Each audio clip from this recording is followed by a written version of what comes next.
Muchas gracias, Eva, muchas gracias a los organizadores por haberme invitado. Estoy especialmente feliz de estar en esta ciudad, en este lugar tan espectacular y en esta mesa con amigos, con Víctor y con Eva, que son dos constitucionalistas jóvenes de alta expresión o de alta gama, si utilizáramos el lenguaje de los vinos, ¿no? Bueno, no tengo mucho tiempo, así que casi hay que venir ya agradecido de casa. Paso a mi exposición. Hablaré del discurso racista, pero es imposible hacerlo sin recurrir a argumentos generales aplicables a todo tipo de discurso heterófobo. El discurso racista, como discurso del odio, plantea, sin embargo, interesantes peculiaridades. Primero, es el que peor pedigrí histórico puede exhibir, ya que es el que fundamentó el esclavismo en su día, el Holocausto y otras atrocidades de esas dimensiones. Segundo, está relacionado íntimamente con otros discursos del odio, destacadamente con la xenofobia y con la religión, sobre todo con la musulmana. Tercero, suele ser, junto con la homofobia, el discurso más estigmatizante de todos, porque supone, como dijera Frederick Douglass en 1845, el asesinato del alma de las víctimas, ya que implica su deshumanización. El discurso racista mira a las personas de otras etnias como seres no humanos del todo. De hecho, la propia etimología, la palabra raza, que viene del latín radix, raíz, apunta a la casta de origen, al linaje.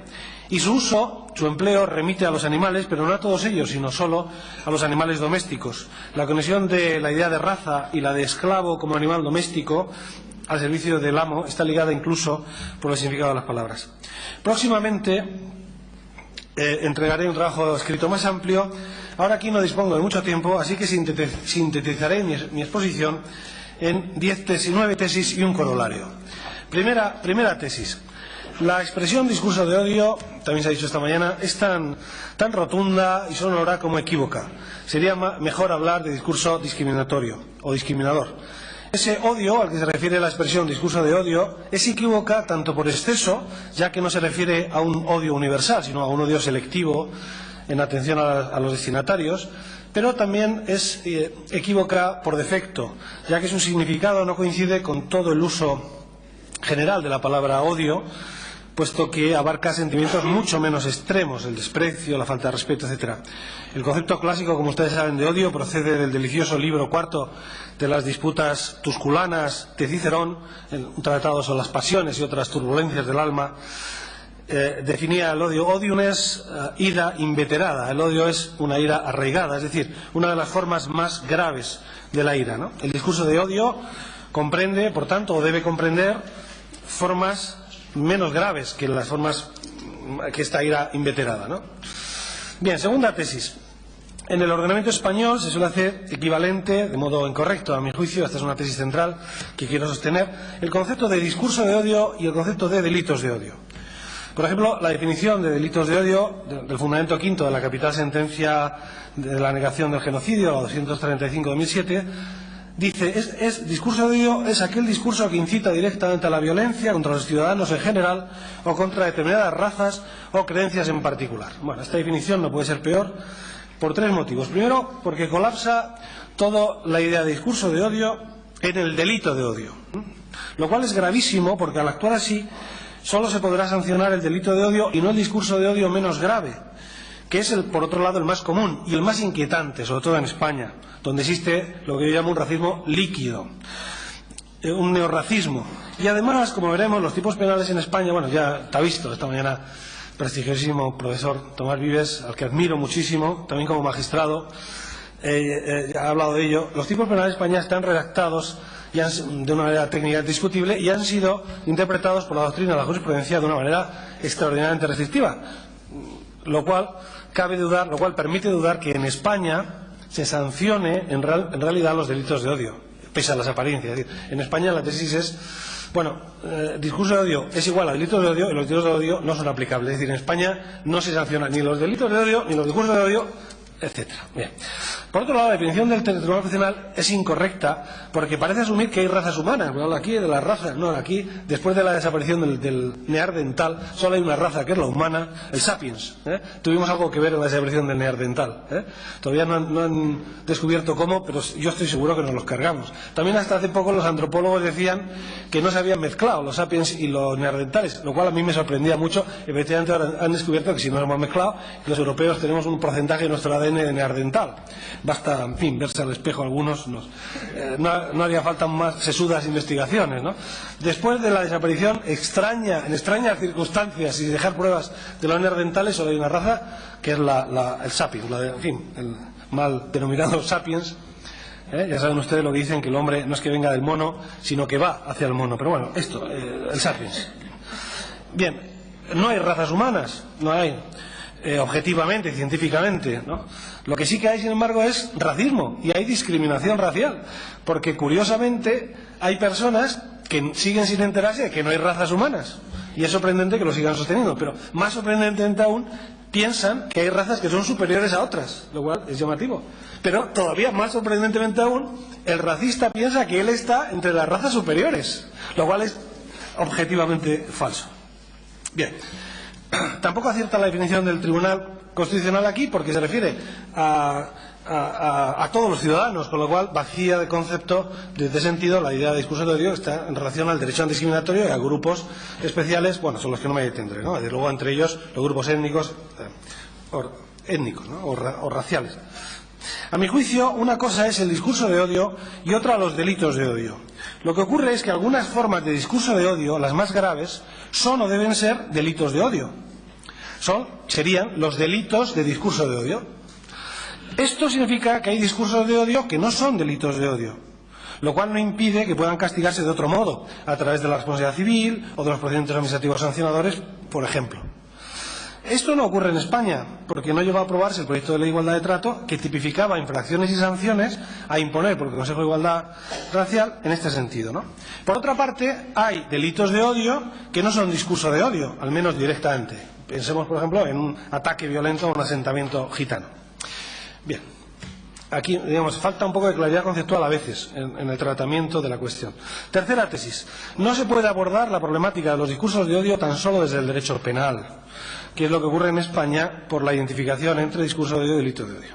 Si se hace eso, es prácticamente imposible reaccionar contra el discurso de odio racista que se camufla bajo el discurso del racista líquido, ¿no? Voy a poner dos ejemplos de discurso discriminador racista, de discurso de odio, que no pueden ni deberían calificarse como delitos de odio, pero que merecerían algún tipo de respuesta o reacción por el ordenamiento jurídico. El primero es la definición de la palabra gitano y otras del diccionario de la Real Academia de la Lengua. Es una pena que se haya ido nuestro académico que ha hablado esta mañana, ¿no? En la primera diccionario de la Real Academia Española de la Lengua, primera acepción y principal, la palabra gitano, gitana. Gitano, miembro de un pueblo que no es originario de España, sino de la India, aunque lo de egipciano, Egipto viene de egipciano, en fin, pero bueno, provienen de la India, que no reside solo en España, sino que está extendido por gran parte de Europa y que mantiene en gran parte un nomadismo y rasgos físicos y culturales propios. Esta definición no solo violenta la realidad sociológica más elemental. ¿Qué porcentajes hay de gitanos nómadas en España? ¿Alguien presente en la sala ha visto pasando con carromatos a los gitanos? ¿Qué rasgos físicos son propios de los gitanos? ¿No? Isabel, responsable de la Fundación Social Gitano, ¿cuáles son? Son todos, pues Isabel es morena, pero pues vendrá luego Sara, que es rubia. ¿Acaso alguna madre gitana tendrá que confesar algo aquí o qué? ¿Un gitano de rubio de ojos azules? Son tan diferentes los gitanos de los rasgos, por ejemplo en Andalucía, de los rasgos de los españoles donde viven. Fíjense que esta definición es especialmente odiosa porque se trata de una definición que refuerza la idea de que los gitanos no son de los nuestros. Fíjense, vienen de lejos, de la India o más. No solo están en España, sino en otros lugares de Europa. O sea, que andan por aquí, por otro lado, y además se mueven mucho, ¿no? Son un objetivo móvil, ¿no? Es una definición racista con matices xenófobos. No, realmente hay que reconocer cierta habilidad al definidor para hacer coincidir aquí, meter el racismo y la xenofobia con tanta habilidad en tan poco espacio de tiempo. Pero la acepción sexta del diccionario es más sincera aún, porque ya el redactor se quita la máscara. Gitano es quien estafa o obra con engaño. Pero incluso podríamos citar en estrados a la quinta acepción que parece ser positivo. Gitano es que tiene gracia y arte para ganarse las voluntades de otros. Suele usarse por lo común como elogio y en especial hablando de las mujeres. Aquí ya metemos el matiz sexista para que no faltara de nada, ¿no? Menos mal que los gitanos no son musulmanes, porque entonces sí que ya estaría todo. Parece un halago gracioso y folclórico. ¡Qué gitana eres! Pero en realidad es un insulto, claro, evoca un engaño, una manipulación simpática, amable. Lo confirma un mero análisis sistemático. El diccionario define gitanería como caricia, halago hecho con zalamarilla, al modo de las gitanas. Al modo de las gitanas. Todas las gitanas manipulan con ese arte, solo ellas. Esto parece sacado de una película española blanco y negro de los años 30, ¿no? Al redactor de esta palabra solo le ha faltado añadir que después de la gitanería, a las gitanas lo que les gusta es arrancarse por algún palo flamenco en la taberna correspondiente, ¿no? Pero es la palabra gitanear la que aporta la prueba de cargo del sentido negativo de la gitanería, porque la primera acepción es halagar con gitanería para conseguir lo que se desea, pero la segunda es ya sin disfraz, mucho más clara, tratar de engañar en las compras y en las ventas. Así pues, el autor del diccionario de la Real Academia lo tiene clarísimo en este punto. Los gitanos son individuos que no son de los nuestros y que engañan de modo reprobable en las ventas o de modo simpático las gitanas, en este caso la gitana, con lo cual tenemos todo, ¿no? Otro ejemplo que pondré esta mañana lo aludía la defensora, que es el programa Palabra de Gitano, que lo han echado en la cuarta, ahora hay demasiada audiencia, primera temporada, formato inglés, lo han traído aquí, más de 2 millones de personas lo vieron, en la segunda, menos mal, ha ido a menos la audiencia y lo han retirado. El sociólogo Javier Sáez, que trabaja en la Fundación, ha observado en un artículo del País algunos de los rasgos más inquietantes de este programa, ¿no? Se presenta al gitano como un ser raro, misterioso, exótico, peculiar. En el programa se dice en la carátula, por fin van ustedes a poder saber qué ocurre con los gitanos. Viven entre nosotros, pero en realidad no se sabe cómo son, qué piensan, qué hacen. Ahora nuestras cámaras han logrado entrar ahí, ¿no? Como si fuera de... El título del trabajo de Javier Sáez alude a las paradas de los monstruos de las ferias antiguas. Bien, el programa refuerza el ellos y el nosotros. Por supuesto, en el programa constantemente dicen, nosotros vamos a poder saber quiénes son los gitanos. Hay un nosotros y los gitanos no son de los nuestros. Con lo cual también se refuerza lo del diccionario, ¿no? Estos señores que vienen de fuera, que andan por ahí, que se mueven, que no saben muy bien. Pero de los nuestros no son, ¿no? Se rodea la intención del programa con sedicentes buenas intenciones, la curiosidad de la gente, por fin va a poder saber, ¿no? Se explota, por supuesto, hasta la saciedad, lo más chocante, morboso, patológico, ¿no? Los que venden droga, los que ven todo esto. Por supuesto, todos los programas tienen que salir la prueba del pañuelo, la virginidad de las mujeres gitanas, como si todos los gitanos se casaran de este modo, etcétera. Por supuesto, es un programa que no tiene ningún enfoque gitano, ellos no son protagonistas, es un programa de terrario humano, como si fuera, ¿no? Poner la tortuga o poner la serpiente, se observa a algunos tipos de gitanos, etcétera, ¿no? Este programa claramente tiene un enfoque absolutamente discriminador. Es discurso de odio, pero no puede calificarse como tal en nuestro ordenamiento y desde luego no debiera hacerse como desde el punto de vista jurídico penal, ¿no? Pero claro, si ponemos todo el foco en la respuesta penal, no tenemos en realidad reacción contra el discurso del odio. Cuarta tesis. El abordaje usual del tema discurso de odio se hace desde la teoría de los límites de la libertad de expresión. Se suele decir hay una ponderación, dos derechos fundamentales, libertad de expresión, derecho discriminatorio, pero en realidad esta es una construcción que a mí no me convence, primero porque el insulto no está comprendido por la libertad de expresión y si por tanto la libertad de expresión no comprende el insulto, ya no tiene mucho sentido toda esta construcción desde la libertad de expresión, aunque es verdad que no siempre es fácil determinar si hay un insulto o si se ha ido más allá de lo que debería, de la zona cubierta por la Constitución. Bien, en todo caso, se trata más o menos bien, son claros los perfiles de la libertad de expresión, su contenido y límites. Sin embargo, el derecho antidiscriminador apenas se conoce. Aquí hay un vacío clamoroso en los operadores jurídicos, en las facultades donde nos enseña, jueces y fiscales que no están entrenados, etc. El derecho antidiscriminatorio. Hay kilos de normas de toda Europa, ahí fuera. Yo no diría la verdad está ahí fuera, pero el derecho antidiscriminatorio está ahí fuera, más allá de los Pirineos, hay una cosa, derecho europeo. Bueno, técnicamente, tampoco los constitucionalistas nos hemos enfrentado demasiadas veces a esto.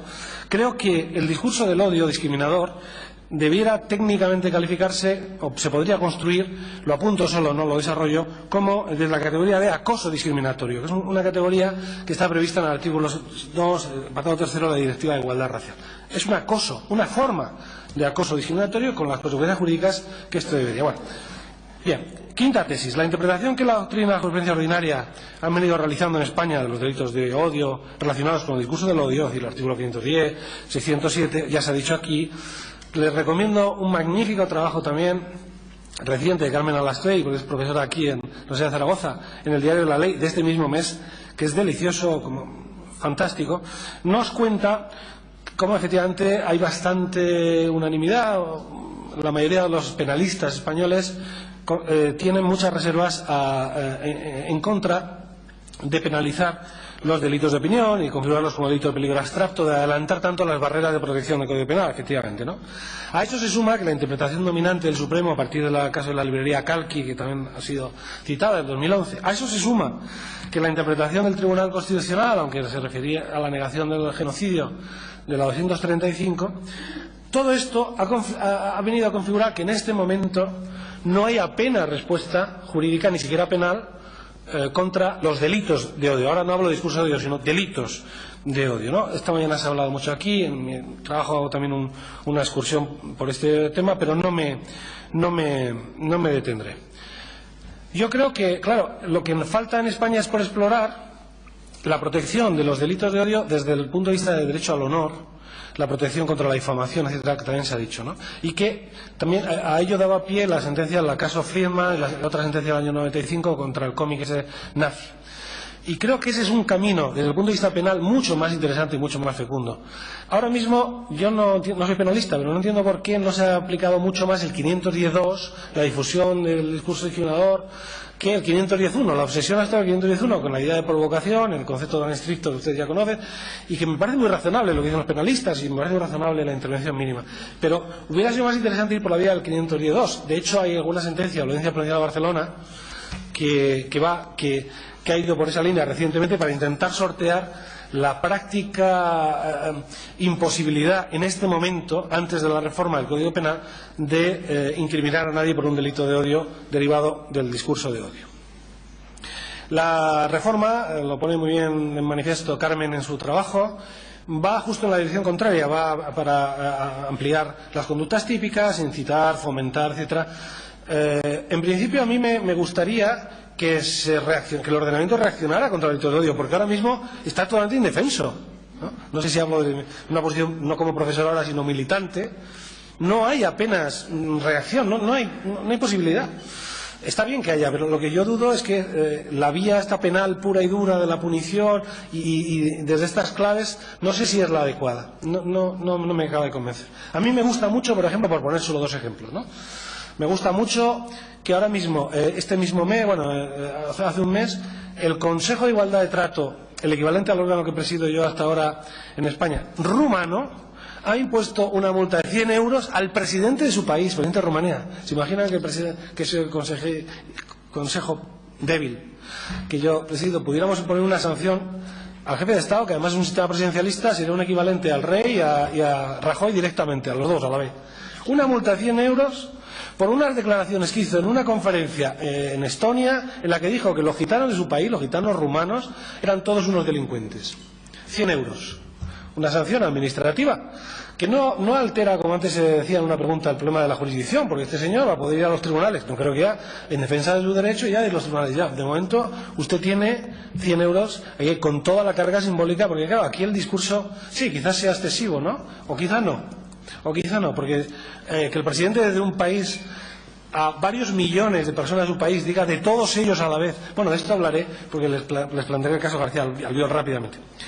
Bueno, luego el caso francés, el caso de este espectáculo de tal, que saben ustedes, el Consejo de Estado francés, como razonan ellos en un folio, diciendo este señor no representa este espectáculo este día, ¿no? Y ya está, ¿no? Bueno, yo no estoy seguro, no conozco bien en fin, el límite, no lo sé. Yo tiendo a ser liberal. Como profesor de constitucional, tiendo a ser liberal en cuanto a la libertad de expresión. Pero como activista en el campo de la discriminación, tiendo a ser intervencionista. Entonces, perdonen que tenga una gestión bastante difícil de mi esquizofrenia, ¿no? No sé en el caso que lo mismo debiera representarse. Yo mismo, siendo director de comunicación en mi universidad de Valladolid, permití que Leo Bassi hiciera un espectáculo más bien tirando a blasfemo por los que no eran muy católicos en el Paraninfo de la universidad. Generó un lío, pero yo entiendo, en fin, tengo cierta simpatía a la libertad de expresión. Ahora, no toda, no siempre. Y en todo caso, retengan una cosa. Lo que me gusta de este caso es que, en fin, no era un proceso penal, que este es el problema que tenemos en España, la aproximación exclusiva jurídico-penal, que es la mejor manera para que no funcionen las cosas, y sobre todo si es ese camino, no el de la difamación, el honor y tal, ¿no? Bueno, sexta tesis. Bueno, la sexta tesis tiene que ver con la sentencia 235, ya he hablado. Séptima tesis, que me parece razonable, la 235, decir que la prohibición constitucional de la negación de genocidio, sostener esa tesis me parece razonable. Séptima, la interpretación judicial de los tipos tan restrictiva en España no siempre resulta, sin embargo, convincente. Voy a poner el caso García Albiol como un ejemplo. Ustedes conocen, ¿no? Este señor, que ahora es alcalde de Badalona, ha sido objeto de una absolución. El juez de lo penal número 18 de Barcelona, mediante una sentencia de 10 de diciembre de 2013, le absuelve porque en el periodo electoral, repartiendo ciertos folletos y dando ciertos mítines y una declaración a la televisión, afirmaba que los gitanos rumanos que vivían en Badalona eran una plaga, eran una lacra, han venido únicamente a robar y todos ellos son delincuentes. Bien, el juez de lo penal, en esta sentencia de Barcelona, sostiene correctamente que un proceso penal no persigue valorar la persona del acusado, ni juzgarle moralmente, ni políticamente, sino determinar si hay un delito, en ese caso, poner la sanción. A continuación, examina nuestro juez si las declaraciones de García Albiol están amparadas por la libertad de expresión, y concluye que sí. Concluye de una manera un poco curiosa, porque para ello tiene en cuenta dos cosas. Primero, que el hecho de que la libertad de expresión debe ser máxima en el campo de la comunicación política, como ocurre en el supuesto, es un dirigente político en campaña electoral. Pero claro, considera en segundo lugar, trayendo la doctrina del Tribunal Constitucional, que la libertad de expresión no ampara el insulto. Y en este punto el juez dice, reconoce que calificar a alguien de delincuente es ofensivo, vejatorio y una exageración, porque dice literalmente, para poner de manifiesto el problema que podían causar algunos miembros del colectivo gitano rumano de Badalona, no hacía falta decir que todos ellos eran delincuentes. Bueno, por supuesto, si había un problema en Badalona, que algunos miembros de los gitanos rumanos estaban cometiendo delitos, evidentemente hay un problema jurídico penal para los que cometan delitos y posiblemente hay un problema social que hay que abordar. Pero claro, yo lo que estoy discutiendo es que se aborde diciendo todos los gitanos rumanos, niños, todos, son por ser gitanos rumanos, delincuentes, una lacra y una no sé qué, ¿no? Bien, el juez, aunque dice que el insulto no está cubierto por la libertad de expresión, aunque reconoce que es un insulto, sin embargo dice sí, está cubierto por la libertad de expresión. Esto ya de entrada. Bien, sigue. Fíjense, a continuación, lo que hace el juez muy hábilmente, porque cómo se nota que los jueces muy a menudo primero tienen el fallo y luego ya construyen la sentencia, ¿no? No al revés. Lo que hace es descartar por completo la aplicación del Tribunal Europeo, de la jurisprudencia del Tribunal Europeo de Derechos Humanos, incluso se atreve a decir del artículo 12, que es de la Constitución, ese que obliga a interpretar los derechos españoles conforme a parámetros internacionales, dice que es un discutible reenvío, dice, se viene arriba. Y dice, de ninguna manera puede este tribunal, solo le falta decir extranjero, venir a decirnos a nosotros lo que es o no delito, ¿no? Claro, aquí es curioso porque el juez aplica de este modo traer una sentencia que es absolutamente de directa aplicación, que es la sentencia de Estrasburgo del caso Ferret contra Bélgica, 16 de julio de 2009. ¿Qué pasó? Pues el señor Ferret era un diputado del Frente Nacional, un directivo que repartió octavillas en la época electoral en Bélgica, afirmando cosas de tipo xenófobo. Pero claro, cosas de tipo xenófobo bastante suaves o elegantes comparado con lo que hizo el señor Albiol, porque lo que decía era que hay que dar prioridad de empleo a los belgas, habría que repatriar a los inmigrantes, convertir los centros refugiados belgas en albergues para los sin techo belgas, había que oponerse a la islamización del país, bueno, estas cosas. Pues bien, este señor fue condenado por esa declaración xenófoba en su país a una pena de 250 horas de servicio a la comunidad xenófoba, lo cual es de justicia poética maravillosa, porque efectivamente aquí hay un problema también de proporcionalidad de las penas, efectivamente. Bueno, y luego 10 años de inhabilitación para el cargo, que eso sí, ya fue discutido si era o no proporcionado, yo creo que es desproporcionado, 10 años. Pero, bueno, el Tribunal Europeo dijo que sí, que va a enmendar al Tribunal Europeo, sobre todo cuando coincide con las propias tesis, ¿no? Bien, a este señor Bien, la sentencia del caso Ferret es interesante. Yo no estoy de acuerdo con el fallo. Yo creo, aquí sí yo creo que estaba por esas declaraciones, porque para determinar si efectivamente hay un exceso en la libertad de expresión hay que atender al contexto. Por eso no cabe una respuesta a priori, ¿no? En este caso, pero fijaros que es interesante la argumentación por dos razones. En primer lugar, porque el Tribunal de Estrasburgo confirma en primer lugar que la incitación a los delitos de odio no requiere necesariamente el llamamiento a un acto de violencia concreto posterior. O sea, se desmarca de esa idea estricta que sí que tiene que jugar en el campo penal para algunos tipos, pero no necesariamente para otros. Porque aquí, cuando un señor dice de todos los otros que son unos ladrones, no es que esté llamando, o sea, no hay que juzgarlo solo como si está llamando a que terceras personas vayan a pegar a esos ladrones o a tomarse la justicia por mano, a lincharlos, que sería el delito de peligro abstracto. Es que en sí mismo una vez que profiere declaraciones ya ha lesionado el derecho al honor colectivo de esos señores, ya está hecho el daño. Aparte de eso vendrá el daño futuro, claro que viene, pero ya está hecho el daño, o sea, claro, bueno, en fin. Por eso también discutiendo con mi compañero y amigo Juan María Bilbao, que tiene un artículo magnífico sobre la sentencia 237 del tribunal, viene a decir que en un momento determinado, estoy de acuerdo con él, es máximo especialista en estos temas y gran amigo mío, viene a decir al final, bueno, claro, es que hay que tolerar el discurso vejatorio, es el precio que hay que pagar, tenemos que pagar por vivir en democracia. Y yo, en el texto largo, escribo, ¿ese tenemos quién es? Ese tenemos.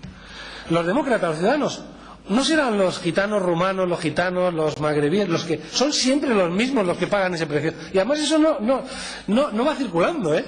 O sea, la construcción de la libertad de expresión de ese discurso es una construcción para una sociedad más o menos homogénea donde la divergencia está limitada, no frente realmente a los otros, ahí donde hay sociedades con una mirada racista que vaya más allá. En fin, pero bueno.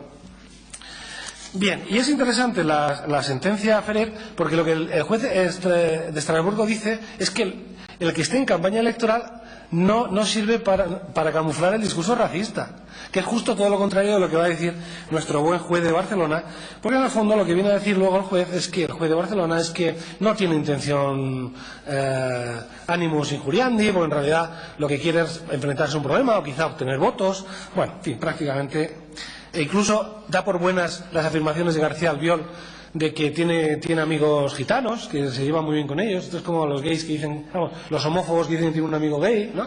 Bueno, solo le ha faltado en esa sentencia confesar que efectivamente tenía razón García Albiol y que se ha quedado corto y que efectivamente todos son. Bueno, léanla. Bueno, tengo el comentario largo, es que no tengo tiempo. ¿Qué?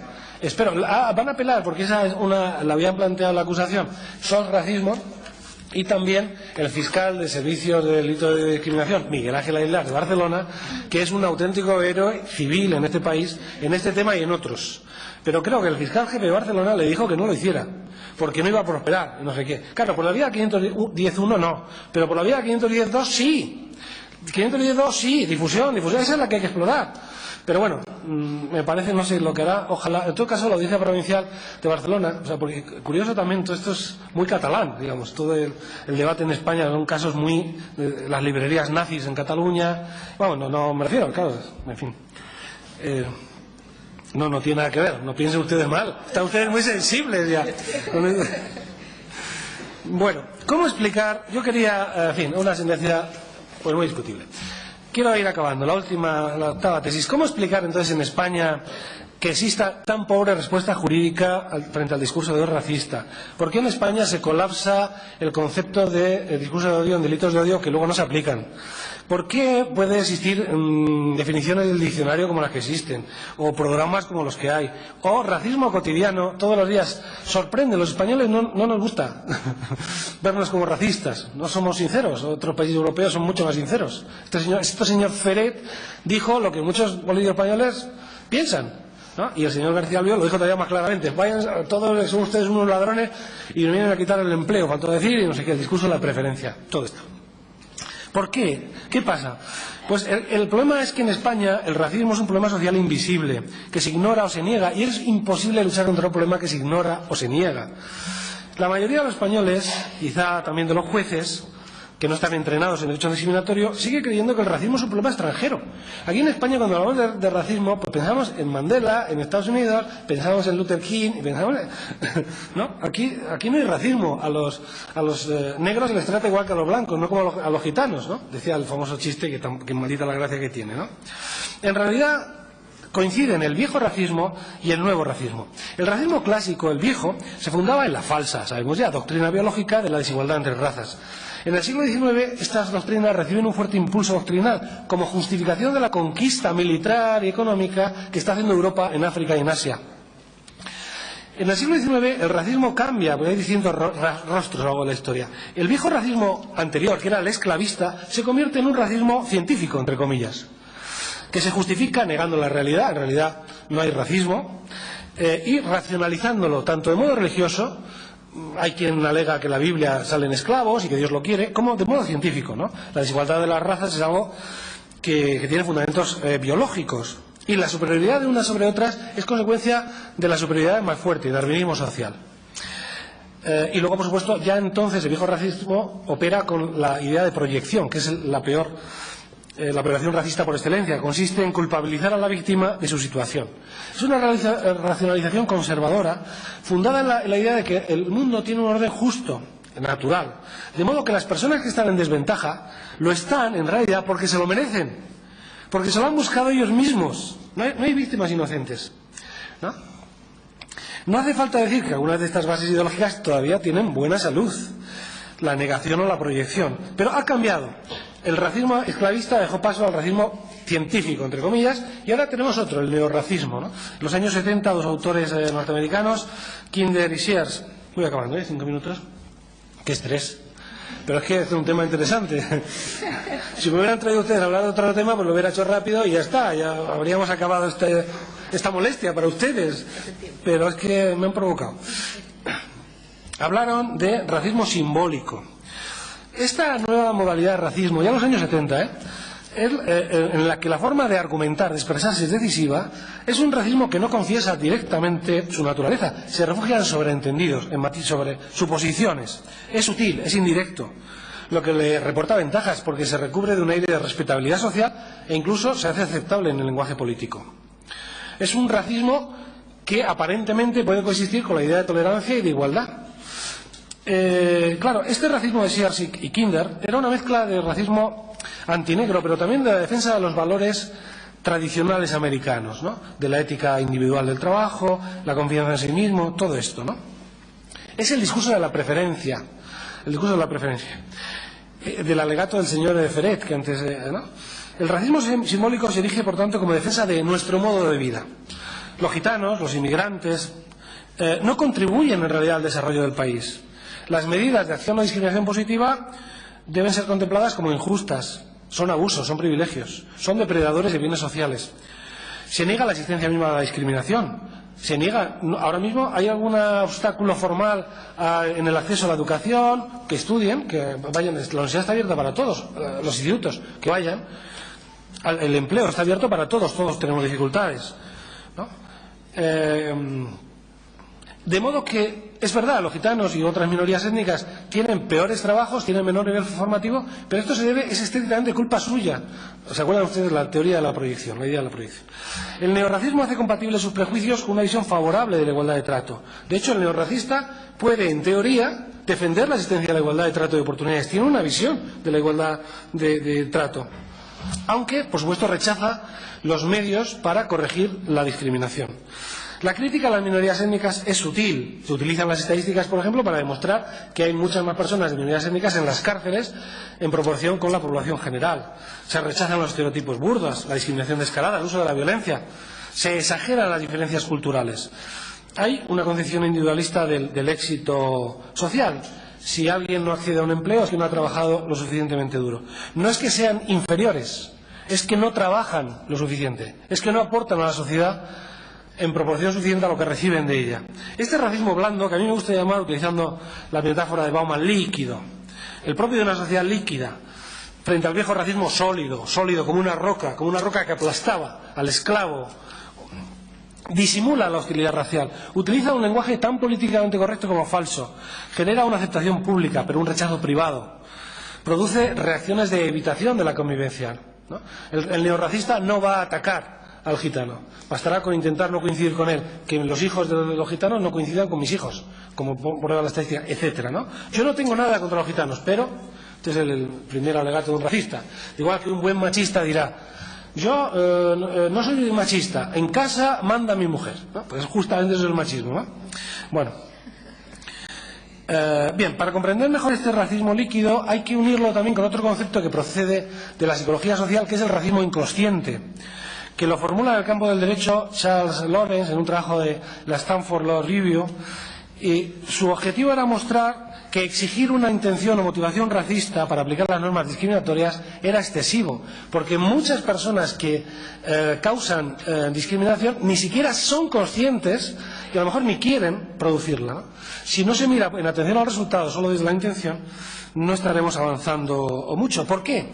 Porque dicen los psicólogos sociales, el racismo es una ideología que nos prohibimos, casi como un tabú en nuestra época, nos prohibimos ideológicamente. Sin embargo, los viejos estereotipos, prejuicios siguen siendo robustos, están en vigor, no se discuten, no se han tocado. En el fondo los avances no son grandes porque estamos siempre moviéndonos en la periferia del problema y no en la fábrica, ¿no? Bien. Este racismo líquido es el que explica que haya un discurso del odio, entendido odio, que no me gusta, y yo diría discurso racionador, discriminador, ¿vale? Si decimos discurso del odio, hay que ir a la librería nazis, y ni siquiera esas se castigan ya, ¿no? Eso es lo que explica por qué es impune en nuestro país y por qué, a pesar del nuevo Código Penal, yo me malicio que va a seguir siéndolo, porque aquí falta una mirada holística, no solo penal, sino mucho más amplia, mucho más inteligente, mucho más sensata, mucho más equilibrada, y no estoy seguro que nuestros actores políticos tengan esa mirada en este momento. Quizá la puedan tener en el futuro, en otros tiempos ya por desgracia muy históricos lo tuvieron, pero en este momento no aprecio una gran inteligencia de política ni de política criminal para abordar este tema, ni muchos otros, ¿no? En fin, diré que efectivamente para determinar si un mensaje es o no racista hace falta atender muchos criterios, no me voy a detener en ellos, en el papel los pongo, sobre todo el contexto, forma de mensaje, difusión, impacto, etcétera. No es un asunto que se pueda determinar siempre a priori, hace falta. En fin, y como corolario ya para acabar, en España hablamos de delitos de discurso de odio, hablamos de discurso de odio, hablamos de delito de odio, pero como hemos visto en realidad no existe. Así que mucho me temo que les he hecho perder el tiempo hablando de un problema que parece no existir. Muchas gracias.